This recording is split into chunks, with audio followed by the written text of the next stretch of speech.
Hello everyone, स्वागत करता हूं आप सभी का। और आज मैं डिस्कस करूंगा इंग्लिश पेडागोजी को। इनमें मैं डील करूंगा आपके प्रिंसिपल्स ऑफ टीचिंग इंग्लिश को। So there are 14 to 15 kinds of principles. तो किसी भी लैंग्वेज को आपको अगर टीच करना है तो आपको जरूरत होती है टीचिंग मेथड्स की, मेथडोलॉजी की।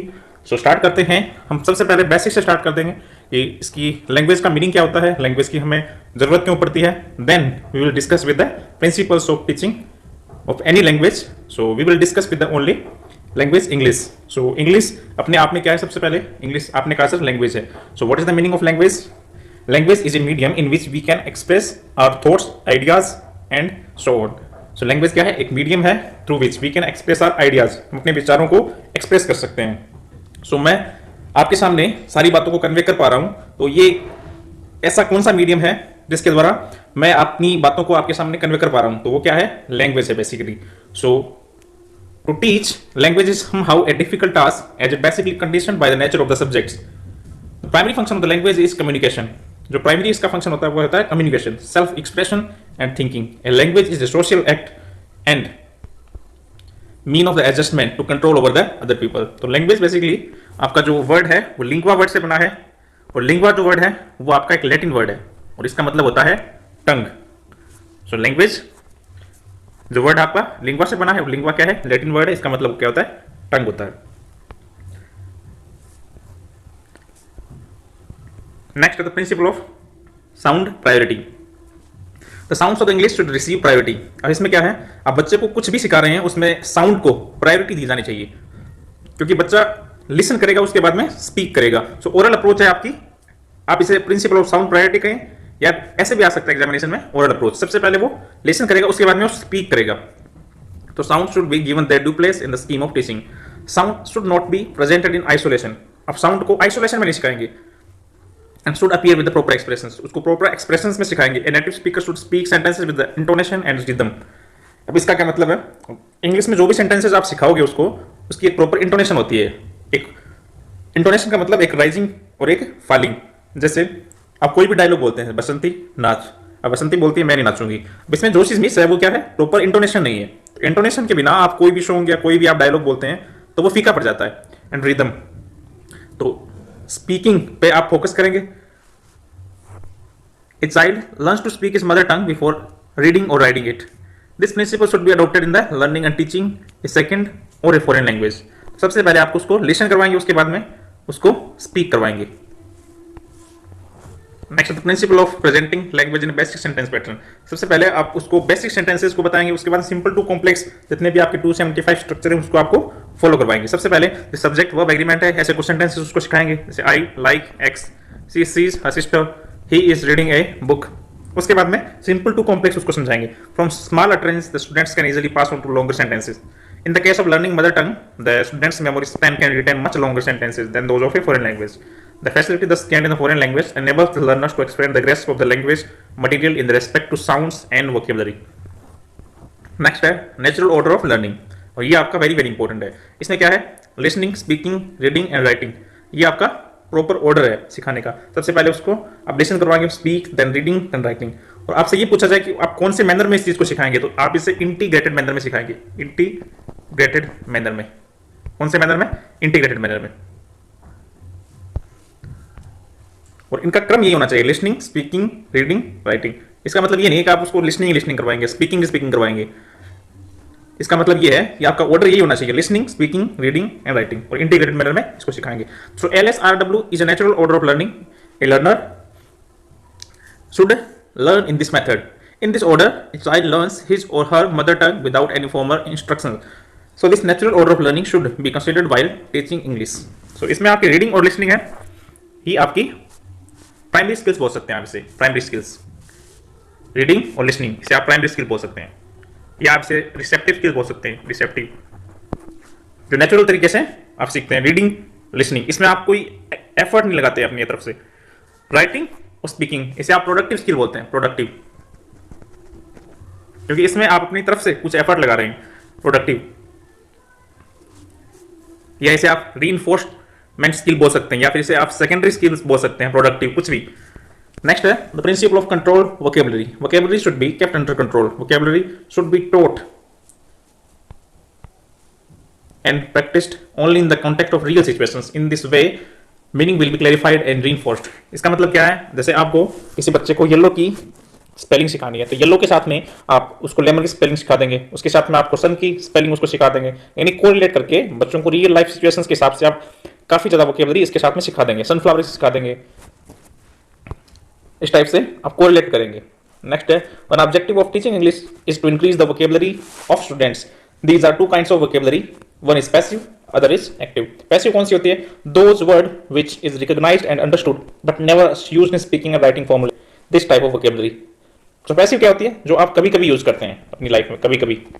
और एक्टिव वोकेबलरी किसे कहेंगे आप? एक्टिव का मतलब जो आपके डेली रूटीन में आप फॉलो करते हैं, जैसे एक्शन वर्ब्स हैं, walk, run, write, sit down, इस टाइप की vocabulary. This is understood and constantly used by learning in speaking and writing from the active vocabulary. Next है the principle of language patterns as habits. इसका मतलब क्या है? इसका मतलब ये है कि आपने बच्चे को जैसे लैंग्वेज समझा दी, उसके बाद में उसको आप हैबिट फॉर्मेशन करवाएंगे, जैसे इंटेंसिव पैटर्न्स के थ्रू आप उसको प्रैक्टिस करवाएंगे in variety of situations. Read at the habit level, it doesn't just mean to know the language, make language pattern as the habit through intensive patterns. बच्चे को language सिखाने के बाद में उसको हैबिट फॉर्मेशन करवाएंगे उसको। Next the principle of imitation, same as the previous, imitation is the important role principle of the language learning. No learner by himself ever invented language. A good speech is a result of imitating good models. This model should be intelligible. Imitation should be followed by the intensive practice helps in the mastery of the language system. So बच्चा अगर आपको copy कर पा रहा है तो वो better language को सीख पाएगा। So इसके लिए आपको अपने जो प्रोनाउंसिएशन है उसको बेटर करना होगा, ताकि बच्चा जो है वो आपको गलत कॉपी ना करे।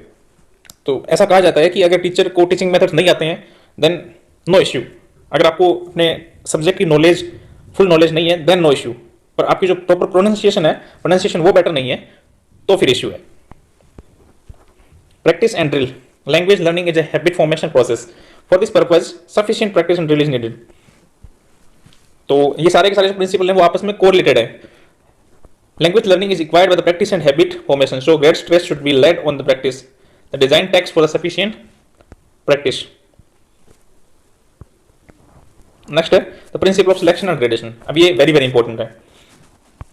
अब इसका मतलब क्या है? सबसे पहले आपने बच्चे को कोई भी लेक्चर आपको समझा दिया, उसके बाद में फर्स्ट डे का जो लेक्चर है वो सेकंड डे के लेक्चर के साथ में वो कनेक्ट होना चाहिए, और आप सबसे पहले सिंपल टू कॉम्प्लेक्स बच्चे को लेके जाएंगे। सबसे पहले आप सिंपल चीजों को बताएंगे, उसके बाद में सिंपल टू कॉम्प्लेक्स लेके जाएंगे, और फर्स्ट डे का लेक्चर इवन आपके लास्ट डे के लेक्चर के साथ में मिलना चाहिए। The principle of selection and gradation, आप चीजों को सिलेक्ट करेंगे, उसके बाद में धीरे धीरे धीरे धीरे चीजों को ग्रेड करते हुए चले जाएंगे। Selection of the language material to be taught in the first requisite of good teaching. Selection of the language material should be done in the respect of grammatical items and vocabulary and structures.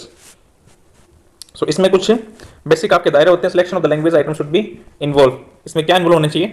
आपकी teachability, कि आप जो matter है आप उसको teach कर पाएंगे या नहीं कर पाएंगे, teachability. How far and item is easy to teach in the social context. Learnability, how far an item is easy to learn. Availability, how far an item is convenient to teach. Coverage, how many different meanings a word or item can convey. Range, उसकी range क्या होगी, in what different context a word or item can be used. Frequency, how often a certain item or word is used. अब इसमें आप एक spelling बनाएंगे simple सी, fricative, इस type से आप इसको याद कर सकते हैं, फ्रिकेटिव। अब इसमें आपकी फ्रीक्वेंसी आ गई, F for frequency, R for range, then I for, I को आप मिस कर देंगे, C फॉर हो जाएगा कवरेज, A मीन्स अवेलेबिलिटी, और T फॉर टीचेबिलिटी। यहां तक की स्पेलिंग को आपको यूज करना है। ठीक है, क्वेश्चन आया हुआ है आपके कलाम प्री एग्जामिनेशन में, which one of the following doesn't come under the principle of selection and gradation. इसमें एक्यूरेसी, अवेलेबिलिटी, फ्रीक्वेंसी, कवरेज, तो इसमें आपका आंसर हो जाएगा एक्यूरेसी। नेक्स्ट है कोरिलेशन, इसका क्या मतलब है? If teaching learning of English is correlated with real life, then learner will realize the need of the language learning and will take interest in it. अगर आपका टीचिंग मटेरियल है वो real life को connect कर पा रहा है तो बच्चा क्या लेगा, इसमें इंटरेस्ट लेगा, और उसको नीड, जो लैंग्वेज की नीड है वो इसका पर्पज क्या है सीखने का, इसकी क्या जरूरत है, उसको वो रियलाइज करेगा।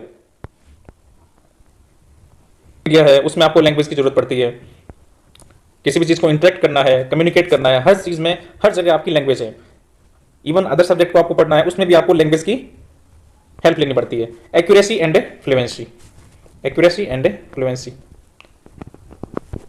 अब ये क्या है, the English teacher should insist on accuracy in all subjects of language learning. So learner follow their teachers and consider them as a role model. अब इसका क्या मतलब है, जैसे LSRW है, एक्यूरेसी एंड फ्लुएंसी का क्या मतलब है, जैसे आप उसको स्पीक करवा रहे हैं तो उसमें एक्यूरेसी आनी चाहिए, फ्लुएंसी आनी चाहिए। अब अगर आपको रीडिंग करवा राइटिंग कर रहा है तो नीट एंड क्लीन लिखना चाहिए। अगर बच्चा बोल रहा है तो साफ बोलना चाहिए। अगर बच्चा कुछ लिख रहा है तो ग्रामेटिकल कॉन्टेक्स्ट में वो ग्रामेटिकली सही लिखना चाहिए। नेक्स्ट है purpose. Purpose of language learning should be decided in a beginning, so it becomes a simple affair to design a course suitable for the purpose. अब पर्पज का मतलब होता है उद्देश्य। लैंग्वेज को सिखाने के उद्देश्य क्या है वो उसको पता होना चाहिए। क्यों, अगर हम ये चीज अगर पढ़ रहे हैं तो इसका पर्पज क्या है। Next interest, the teacher should generate and create the energy and great deal of energy and interest among learner so they will pay attention to learning a language. तो इसमें जील पैदा करनी चाहिए आपको, create a zeal, great deal of energy and interest among the learners so they will pay attention to learning a language. बच्चों में interest पैदा होना चाहिए। ये तब होगा जब आप उसको रियल लाइफ सिचुएशंस पे उसको कोरिलेट करेंगे। सिचुएशनल अप्रोच क्या होता है, English language should be taught in situations which the natural way in which child learns his mother टंग। आप बच्चे को सिचुएशंस के हिसाब से समझाएंगे, उसकी मदर टंग को सबसे पहले प्रेफर करेंगे। Imitation, the learning the child learns his mother tongue by imitation. The English teacher must provide a good model of speech before the learners. Audio visual ads can be used. Audio visual ads को आप use कर सकते हैं। Motivation plays an important role in learning a language. Thus learners should be motivated. Motivation का मतलब होता है प्रेरणा, आप उसको मोटिवेट करेंगे। So thank you guys.